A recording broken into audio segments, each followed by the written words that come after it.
ఇంక ఇలా పొద్దునే లేచి మా కార్లకంతా పూజ చేసి మేము గుడికి బయలుదేరుతున్నాం. ఎందుకు గుడికి అనుకుంటున్నారా, మా చిన్నుకి పుట్టినెంటుకలు తీయాలి, అందుకోసం బయలుదేరుతున్నాం. మేమైతే ఇలా ఏదైనా స్పెషల్ అకేషన్కి గుడికి బయలుదేరినప్పుడు ఖచ్చితంగా మా కార్లకి పూజ చేసుకునే బయలుదేరుతాం. మేము అహోబిలం నరసింహస్వామి గుడిలో మా చిన్నుకి పుట్టినెంటుకలు తీస్తున్నాం. సో అర్లీ మార్నింగే 3కి అంతా లేచి అందరూ మంచిగా రెడీ అయ్యి సో 6కి అంతా స్టార్ట్ అవుతున్నాం. ఇలా బయలుదేరే ముందు బాగా పూజ చేసుకొని మా జర్నీ అంతా మంచిగా జరగాలి, ఎక్కడ ఇబ్బంది పడకూడదని చెప్పి బాగా దేవుణ్ణి ముక్కొని ఇలా జర్నీ స్టార్ట్ చేసాం. మొత్తం 3 వెహికల్స్లో స్టార్ట్ అవుతున్నాం.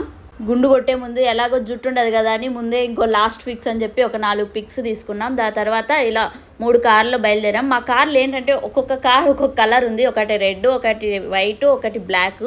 ఇంకా మా జర్నీని అలా స్టార్ట్ చేసాము. అసలు వెదర్ ఎంత బాగుండిందంటే చాలా చాలా సూపర్గా ఉండింది. అసలు ఫుల్గా ఎంజాయ్ చేస్తూ మా చిన్నుతో ఆడుకుంటూ కార్లో చాలా బాగుండింది వెదర్ అయితే. అస్సలు చాలా పీస్ఫుల్గా ఉండింది. ఇంకా మధ్యలో ఒక చోట ఆపి అక్కడే టిఫిన్ తినే దగ్గర ఇంకా మళ్ళీ పిక్స్ తీసుకున్నాం. మళ్ళీ చిన్నుకి హెయిర్ ఉండదు కదా అని.